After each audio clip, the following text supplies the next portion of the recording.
Welcome back. এই ভিডিওতে আমরা কিভাবে অর্ডার করতে হয় এবং অর্ডারগুলো কিভাবে প্রসেস করতে হয় সেটা দেখব। তারপরে হচ্ছে সেল অথবা অফিস সেল, সেটা কিভাবে আমরা দেখাবো সেটা দেখব। তো মোস্ট ইম্পর্টেন্ট হচ্ছে অর্ডার প্যানেলটা। তো আমরা এখানে স্ক্রিনে দেখতে পাচ্ছি এটা হচ্ছে অর্ডার প্রসেসিং প্যানেল। তো শুরুতেই আপনি এখানে দেখতে পাচ্ছেন অর্ডারের বেশ কয়েকটি স্টেপ রয়েছে, বা এটা আপনাকে বলতে পারি অর্ডার প্রসেসিং স্টেপ।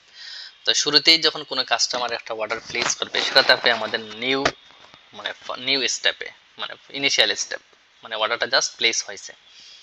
তারপরে যদি ওই অর্ডারটা আমরা যদি প্রসেস করি, তখন এটাকে আমরা কি করতে পারি, যেমন কাস্টমার যদি এই প্রোডাক্টটা নিতে চায় তাহলে আমরা এটাকে সরাসরি অ্যাপ্রুভ করতে পারি। আর যদি সে কাস্টমার কল রিসিভ করে নাই অথবা আদার কোনো ইস্যু, সেক্ষেত্রে হচ্ছে আমরা এটাকে পেন্ডিংয়ে রাখতে পারি। তারপরে হচ্ছে এটা ধরেন এটা নিউ অর্ডার, এটা আমার অ্যাপ্রুভ অর্ডার। তো এটা নিউ থেকে এখানে অ্যাপ্রুভে আসছে, অথবা এটা পেন্ডিংয়ে থাকতে পারতো। তো পেন্ডিং এবং অ্যাপ্রুভ অর্ডারগুলো আমরা পরবর্তীতে হচ্ছে আমরা এটাকে শিপমেন্টে নিব। হ্যাঁ, যখন আমরা কুরিয়ারের নিকট দিব তখন হচ্ছে আমরা এটা শিপমেন্টে নিব। তো আমি যদি শিপমেন্টে এই অর্ডারটা দিতে যাই তাহলে আমাকে বলতেছে প্লিজ সিলেক্ট কুরিয়ার। তো এখানে আমি এটা কোন কুরিয়ারে দিচ্ছি সেই কুরিয়ার সিলেক্ট করতে হবে। সাপোজ আমি রেডেক্স কুরিয়ারে দিচ্ছি এবং এটার মেমো নাম্বার হচ্ছে এই মেমো নাম্বার বলতে কুরিয়ার আপনাকে যে মেমো নাম্বারটা দিচ্ছে সেই মেমো নাম্বার। তাহলে আমার ওই অর্ডারের মধ্যে কুরিয়ার সেট আপ হয়ে গেল। এবার যদি আমি এটাকে শিপমেন্টে দেই তাহলে সে আনএবল টু গো শিপমেন্ট, কারণ ওই প্রোডাক্টের এই সাইজের স্টক নাই, যার জন্য সে শিপমেন্টে যাবে না। তো আমরা তাহলে যে প্রোডাক্টের স্টক আছে সেই প্রোডাক্টের অর্ডার তৈরি করতে পারি, সেই প্রোডাক্ট নিয়ে একটা অর্ডার তৈরি করব। তো এখানে একটা স্পেশাল ফিচার রয়েছে, সেটা হচ্ছে যে এড নিউ অর্ডার। যেন এজ ইউজুয়াল কাস্টমার আমাদের পাবলিক যে ডোমেইন আছে সেখান থেকে সে কি করতে পারে, সাইটের পাবলিক সেকশন থেকে কাস্টমার অর্ডার করতে পারে। এটা হচ্ছে একটা ওয়ে। আরেকটা ওয়ে হচ্ছে যে অনেক কাস্টমার আছে যারা নিজেরা অর্ডার প্লেস করতে পারেন না, সেক্ষেত্রে ওনারা আমাদেরকে পেজে অথবা আমাদের কন্ট্যাক্ট নাম্বারে নক করতে পারে যে তার জন্য আমরা যাতে এই পার্সেলটা রেডি করি। তো সেক্ষেত্রে হচ্ছে আপনি এখান থেকে যে অর্ডারগুলো আসবে এগুলো হচ্ছে আপনার নিউ স্টেপে থাকবে এবং এটা ক্রিয়েটেড বাই কাস্টমার দেখাবে। তো ওই কাস্টমার যদি নিজে অর্ডার প্লেস না করে, আমরা ওই কাস্টমারের ইনফরমেশন দিয়ে নিজের একটা অর্ডার এখানে প্লেস করতে পারবো। তাহলে এটা হচ্ছে এড নিউ অর্ডার। তো এড নিউ অর্ডারে যাওয়ার পরে এখানে দেখাচ্ছে যে enter customer 11 digit phone number. তো আমরা যদি কাস্টমারের এখানে যখন ফোন নাম্বার দিব, কাস্টমারের ফোন নাম্বার দেওয়ার সাথে সাথে আমাদের সিস্টেম চেকিং করবে। যদি ওই কাস্টমারের অ্যাড্রেস অলরেডি আমাদের কাস্টমারের ইনফরমেশন যদি অলরেডি আমাদের এই সিস্টেমে থাকে তাহলে সাথে সাথে তার ইনফরমেশনগুলো চলে আসবে। আর যদি নিউ কাস্টমার হয় তাহলে হচ্ছে তার ডাটাগুলো আমাদেরকে ম্যানুয়ালি এখানে লিখতে হবে। তাহলে আমরা কাস্টমার অ্যাড্রেস দিলাম, তারপরে হচ্ছে কাস্টমারের সিটি, তারপরে তার সিটির সাবসিটি, তারপরে হচ্ছে অর্ডারটা রিটেল অর্ডার নাকি হোলসেল অর্ডার, তারপরে অর্ডারটা কোন কুরিয়ারে যাবে এটা অপশনাল, আপনি পরবর্তীতে সেট আপ করতে পারেন। তারপরে হচ্ছে এটা ধরেন আপনার পেন্ডিংয়ে থাকবে নাকি কনফার্ম হবে, এটা ধরেন কনফার্ম হয়ে গেল। তারপরে হচ্ছে এখন মোস্ট ইম্পর্টেন্ট পার্ট, সেটা হচ্ছে প্রোডাক্টের কোড অথবা প্রোডাক্টের নাম। আমরা যদি এখানে প্রোডাক্টের কোড অথবা নাম টাইপ করি, তাহলে আমি প্রথমে নাম টাইপ করতেছি সুইট শার্ট SW, তাহলে হচ্ছে দেখেন টাইপ করার সাথে সাথে ওই প্রোডাক্টগুলো চলে আসলো।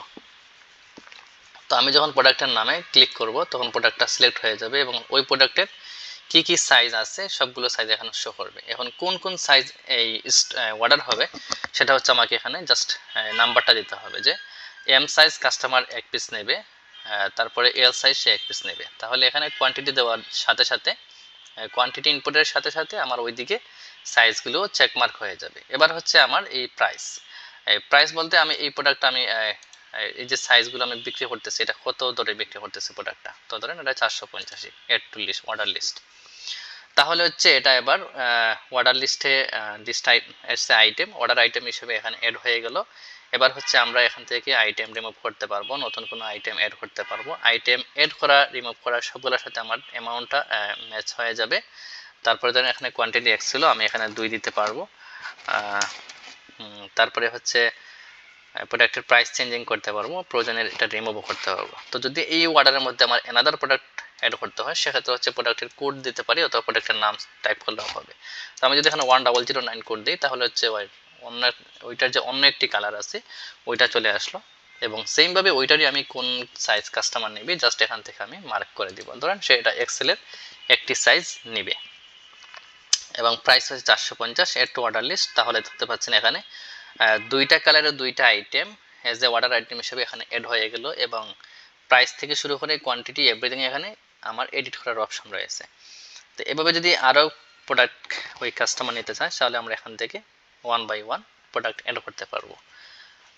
তারপরে হচ্ছে আমরা যদি অর্ডার সাবমিটে ক্লিক করি অর্ডারটা সাবমিট হয়ে যাবে, এবং ডেলিভারি চার্জ আমরা এখানে কাস্টমাইজেশন করতে পারবো, অর্থাৎ ডেলিভারি চার্জ আমরা নিজেদের ইচ্ছা মতো সেট আপ করতে পারবো, এবং সেটা সিটি অনুসারে সেট আপ হয়ে থাকে। এবং প্রয়োজন বোধে হচ্ছে আমরা ওই অর্ডারের জন্য গাইড অথবা কমেন্ট লেখা রাখতে পারবো। যাই হোক, আমরা যদি অর্ডার সাবমিটে ক্লিক করি তাহলে ওই কাস্টমারের ইনফরমেশন হয়ে আমাদের জন্য একটা অর্ডার এখানে প্লেস হয়ে গেল। তাহলে আমরা দেখতে পাচ্ছি যে প্রথম হচ্ছে প্রতিটা অর্ডারের জন্য একটা ডাইনামিক ইনভয়েস নাম্বার জেনারেট হয়, তারপরে হচ্ছে কাস্টমার ইনফরমেশন, তারপরে হচ্ছে প্রোডাক্ট ইনফরমেশন অর্থাৎ প্রোডাক্ট এবং প্রোডাক্টের কোন সাইজটা অর্ডার হয়েছে, তারপরে প্রোডাক্টের নাম, এটা শর্টভাবে দেখাচ্ছে, ফুল নাম দিলে এটা বাইরে চলে যেতে পারে। তারপরে হচ্ছে অ্যামাউন্ট ইনফরমেশন, এখানে হচ্ছে এই দুইটা আইটেম মিলে কত টাকা হয়েছে, অ্যামাউন্ট ইনফরমেশন, ডিসকাউন্ট, অর্ডারে যদি ডিসকাউন্ট থাকে, পেইড, যদি অর্ডারে আমরা যখন অর্ডারটা ক্রিয়েট করছি অর্থাৎ কাস্টমার যখন অনলাইন থেকে অর্ডারটা প্লেস করছে তখন যদি সে পেমেন্ট দিয়ে থাকে তাহলে ওটা হচ্ছে পেইড অ্যামাউন্ট।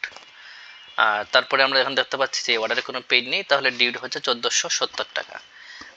তারপরে হচ্ছে অ্যাক্টিভিটিস, অর্থাৎ অর্ডারটা কখন প্লেস হলো, তারপরে এটা অর্ডারটা সে ক্রিয়েট করছে, ক্রিয়েটেড বাই মাহেক বাংলাদেশ, এখানে হচ্ছে ওই অ্যাডমিনের নাম যে অর্ডারটা ক্রিয়েট করছে, অ্যাপ্রুভ বাই কে সেটা আমরা দেখতে পাচ্ছি, এবং অর্ডার স্ট্যাটাস হচ্ছে অ্যাপ্রুভ। এবার যদি আমরা অর্ডারটাকে যদি আমরা শিপমেন্টে দেই তাহলে হচ্ছে ধরেন শিপমেন্টে দিলাম মাস্ট সিলেক্ট কুরিয়ারের মেমো নাম্বার, ওকে, আমরা যদি কুরিয়ারের একটা মেমো নাম্বার আপাতত দিতেছি,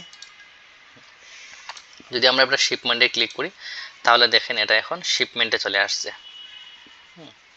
তো শিপমেন্টে আসার সাথে সাথে আমাদের এই প্রোডাক্টের স্টকটাও কিন্তু মাইনাস হয়ে গেছে। যদি আমরা প্রোডাক্টে আসি সেটা চেকিং করার জন্য, তাহলে আসলাম প্রোডাক্টে, আমরা একটু আগেও কিন্তু আমাদের নেক্সট ভিডিওতে আমরা দেখাইছিলাম যে পূর্বের ভিডিওতে আমরা দেখছিলাম যে এগুলোর আমরা এটার 100 এবং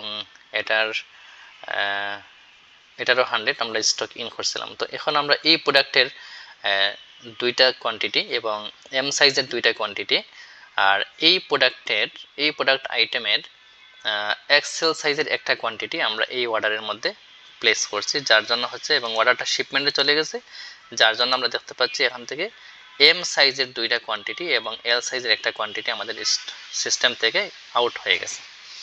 তো এবার যদি এই দুইটার মধ্যে কোনো একটা আইটেম যখন রিটার্ন আসবে, যখন ধরেন এই অর্ডারটা যদি ডেলিভার্ড হয়ে যায় তাহলে তো আমাদের এখানে দেখাবে যে আমাদের ডেলিভার্ড অ্যামাউন্টটা কোথায় ঢুকবে, তারপরে কত টাকা ঢুকবে, এটা হচ্ছে ডেলিভার্ড সিস্টেম। আর যদি ওই অর্ডারটা রিটার্ন আসে তাহলে যদি আমরা রিটার্নে ক্লিক করি তাহলে হচ্ছে এই দুইটা প্রোডাক্ট সিস্টেমের মধ্যে তার কোয়ান্টিটি অনুসারে ইন হয়ে যাবে, অর্থাৎ স্টকটা ম্যাচ হয়ে যাবে। তারপরে কি থাকতেছে এখানে হয়তো ডেলিভার্ড ও রিটার্ন, অর্ডারটা যখন কুরিয়ারে আসে তখন দুইটা অপশন, একটা হচ্ছে এটা হয়তো ডেলিভার্ড হবে, কাস্টমার রিসিভ করছে, টাকা বুঝে পাইছি, সেটা হচ্ছে ডেলিভার্ড। আর কাস্টমার কোনো কারণে প্রোডাক্ট রিসিভ করে নাই অথবা এটা ফেল ডেলিভারি হয়েছে, সেটা হচ্ছে রিটার্ন। তখন আমরা যখন রিটার্ন দেখাবো ওইটা হচ্ছে সিস্টেমে ইন হয়ে যাবে, এবং আমরা এখান থেকে প্রোডাক্ট অর্ডারটাকে ভিউ করতে পারবো। সেটা হচ্ছে এই যে ধরেন এই দুইটা আইটেমের মধ্যে কাস্টমার এই আইটেমটা রিটার্ন অ্যাকসেপ্ট করে নাই, সে শুধু এই ব্ল্যাক কালারটা নিছে, তো আমরা হচ্ছে এটাকে এখান থেকে রিটার্ন দেখাতে পারবো, তাহলে হচ্ছে ওই এক্সেল সাইজের একটা কোয়ান্টিটি আবার সিস্টেমে ইন হয়ে যাবে। তারপরে হচ্ছে এখানে অ্যামাউন্ট ইনফরমেশন, এবং এখানে হচ্ছে অর্ডার ট্র্যাকিং ইনফরমেশন। দেখেন এখানে একটা অর্ডার কার দ্বারা ক্রিয়েট হলো, কখন পেন্ডিংয়ে ছিল, কোন ডেটে ছিল, এটা কখন অ্যাপ্রুভ হয়েছিল, কার মাধ্যমে অ্যাপ্রুভ হয়েছিল, আপনি আপনার এই একটা অর্ডারকে ফুল ট্র্যাকিং করতে পারবেন। তারপরে হচ্ছে প্রিন্টের বিষয়, আমরা হচ্ছে এখান থেকে যদি প্রিন্টে ক্লিক করি তাহলে দেখেন এখানে প্রিন্টের জন্য ইনভয়েস রেডি হয়ে গেল পিডিএফ, যেটা আমরা প্রিন্ট করতে পারবো। আমাদের প্রিন্টারের মধ্যে প্রিন্ট করতে পারবো, ওইটা আমরা কাস্টমারকে এজ এ মেমো হিসেবে আমরা প্রোভাইড করতে পারবো। তো এখানে বাম পাশে হচ্ছে কাস্টমার ইনফরমেশন, তারপর হচ্ছে কোম্পানি ইনফরমেশন, তারপরে প্রোডাক্ট ডিটেলস এবং ডিউ অ্যামাউন্ট। যাই হোক, তাহলে আমাদের প্রিন্টের অপশন হয়ে গেল। তো এটা হচ্ছে মোটামুটি অর্ডার নিয়ে সব কাজ। আর ড্যাশবোর্ডে আমরা যখন লগ ইন করতেছি তখন দেখতে পাচ্ছি এখানে অর্ডারগুলোর সার্বিক স্ট্যাটাস বা অবস্থা, আমার নিউ কতটি অর্ডার আছে এবং কত টাকার অর্ডার আছে, পেন্ডিং কতটি অর্ডার এবং এখানে পেন্ডিং কত টাকার অর্ডার পেন্ডিংয়ে পড়ে আছে, তারপরে হচ্ছে টোটাল অ্যাপ্রুভ অর্ডার বা কারেন্ট কতটি অর্ডার অ্যাপ্রুভ হয়েছে বা কনফার্ম হয়েছে এবং কত টাকার অর্ডার আমার কনফার্ম অবস্থায় আছে। তারপরে হচ্ছে ইন শিপমেন্ট বা শিপমেন্ট অর্ডার, এখানে আমার কুরিয়ারে কতটি পার্সেল গিয়েছে এবং কত টাকার পার্সেল এখানে শিপমেন্টে আছে। তারপরে delivered order, return order, cancel order, এখানে অল অর্ডার। তো আমি এখানে ক্লিক করলে আমার এই স্ট্যাটাস অনুসারে আমাকে ফিল্টারিং করে এখানে দেখাবে। তারপরে এখান থেকে আমরা এই কাস্টমারের অর্ডারের ইনভয়েস নাম্বার দিয়ে আমরা একটা অর্ডার সার্চিং করতে পারবো। সাপোজ 223, আমরা যদি এখানে 223 দিই তাহলে হচ্ছে অর্ডারটা সার্চিং করতে পারবো। আবার হচ্ছে আমরা কাস্টমারের নাম্বার দিয়েও কিন্তু আমরা একটা অর্ডারকে সার্চিং করতে পারবো। তো আমি এখানে কাস্টমার নাম্বার দিলাম, তবুও দেখেন দেখাচ্ছে এখানে আমার ওইটা। যদি আমি নাম্বারটা চেঞ্জ করে দিই তাহলে কিন্তু এটা নেই। তাহলে অর্ডার ইনভয়েস নাম্বার এবং কাস্টমারের ফোন নাম্বার দিয়ে আমরা একটা অর্ডারকে সার্চিং করতে পারতেছি এবং এখানে হচ্ছে আমরা ডেট টু ডেট ফিল্টারিং করতে পারতেছি, তারপর কুরিয়ার অনুসারে আমরা ফিল্টারিং করতে পারতেছি। তারপর এখানে আমার বাই ডিফল্ট আইটেম হচ্ছে 50, আমি প্রয়োজন বোধে এখানে একসাথে 250 এরকম লোড, একই পেজে একসাথে 250 আইটেম লোড নেওয়া তো লোড নিতে পারবে। তারপরে হচ্ছে আমার এক্সপোর্ট ফরওয়ার্ড এক্স সিএসবি, এখানে হচ্ছে আমরা ধরেন আমার এখানে 200 পার্সেল রয়েছে, তাহলে এই 200 পার্সেল একসাথে আমি সিলেক্ট করে এখান থেকে আমি একটা সিএসবি ফাইল ডাউনলোড করতে পারবো, যেটা আমি কুরিয়ারের নিকট ইনস্ট্যান্ট সাবমিট করতে পারবো, যেটা আমার অনেক টাইম সেভ করবে। যেহেতু আপনারা জানেন যে কুরিয়ারের প্যানেলে আমাদেরকে অর্ডারগুলো আবার সাবমিট করতে হয় কাস্টমার ইনফরমেশন সহ, সেক্ষেত্রে এখানে অনেকটা টাইম চলে যায়। ওই টাইম সেভিংয়ের জন্য এটা হচ্ছে আপনার ওই কুরিয়ারের জন্য আপনি সিএসভি ফাইল এক্সপোর্ট করতে পারবেন। তারপরে এখানে আরো একটা অপশন রয়েছে সিলেক্ট অ্যাকশন, এখান থেকে ধরেন আপনার আজকে বেশ কিছু অর্ডার অ্যাপ্রুভে আছে, ধরেন 100-200 অর্ডার অ্যাপ্রুভে আছে, আপনি এই সবগুলোকে একসাথে সিলেক্ট করে একসাথে আপনি শিপমেন্টে দিতে পারবেন এগুলো। তারপরে হচ্ছে আপনার বাল্ক অ্যাসাইন টু কুরিয়ার, আপনি তাছাড়া আপনি ধরেন যে এখানে আপনার যে অর্ডারগুলো আছে আপনি নির্দিষ্ট কোনো কুরিয়ারের নিকট এগুলা দিতেছেন, সেক্ষেত্রে হচ্ছে আপনি একসাথে সবগুলো অর্ডার সিলেক্ট করে একসাথে বাল্ক অ্যাসাইন করতে পারবেন কুরিয়ারের নিকট। যাই হোক, তারপরে হচ্ছে আমাদের সেলস সেকশন। তো সেলসটাও সেম অর্ডারের মতো, এখানে হচ্ছে আপনি যখন সেলে গেলেন তো অফিসিয়াল আছে, কোম্পানি সেল আছে। অফিসিয়াল হচ্ছে ইনস্ট্যান্ট আপনার অফিস থেকে সেল হচ্ছে, এটা ধরেন কাস্টমারের নিকট। আর কোম্পানি সেলটা হচ্ছে ধরেন আপনার সাথে আরও আপনার সিমিলার কোম্পানি যারা কাজ করে ওরা আপনার সাথে আপনার কাছ থেকে প্রোডাক্ট নেয়, সেক্ষেত্রে হচ্ছে আপনি কোম্পানি সেল থেকে দেখাবেন, তাহলে হচ্ছে ওই কোম্পানির সাথে আপনার পার্শিয়াল পেমেন্ট এবং যাবতীয় লেনদেনের একটা রেকর্ড থাকবে। তো আমরা অফিসিয়ালটা দেখতেছি, অফিসিয়ালটা সেম হচ্ছে অর্ডারের মতো। এখানে হচ্ছে আপনি যখন এই প্লাস বাটন ক্লিক করবেন তখন কাস্টমার ইনফরমেশন দিবেন, জাস্ট কাস্টমার ইনফরমেশন দিলে তার যাবতীয় অ্যাড্রেস সহ যদি এক্সিস্টিং থাকে চলে আসবে। তারপরে হচ্ছে এখানে প্রোডাক্ট ইনফরমেশন, তো এখানে জাস্ট আমরা যদি প্রোডাক্টের কোড টাইপ করি অথবা প্রোডাক্টের নাম আমরা জাস্ট টাইপ করি তাহলে আমাদেরকে এখানে প্রোডাক্টটা সাজেস্ট করবে। তাহলে ধরেন সেমভাবে প্রোডাক্টের নাম যখন ক্লিক করলাম প্রোডাক্টটা সিলেক্ট হয়ে গেল এবং কোন কোন সাইজ কাস্টমার নিচ্ছে, তারপরে হচ্ছে প্রাইসটা চেঞ্জিং করে আমরা এখানে এড টু অর্ডার লিস্ট দিতে পারবো। তো যেভাবে আমরা আগে অর্ডারটা রেডি করছি সেলটা হচ্ছে সেম প্রসেস। তো সেল এবং কোম্পানি সেলের ক্ষেত্রে আমাদের স্টকটা কিন্তু ইনস্ট্যান্ট মাইনাস হয়ে যাবে এবং এখানে যদি আপনার সেল এবং কোম্পানি সেলের ক্ষেত্রে যদি আপনার কোনো একটা সাইজের যদি স্টক না থাকে তাহলে হচ্ছে সেখানে কোনো একটা সাইজ আসবে না, কারণ স্টক ছাড়া আপনি সেল এবং কোম্পানি সেল দেখাতে পারবেন না। তো এটা হচ্ছে আমাদের মোটামুটি অর্ডার এবং সেল নিয়ে কাজ। ঠিক আছে, আমরা নেক্সট ভিডিওতে অন্য কোনো টপিক নিয়ে আলোচনা করব।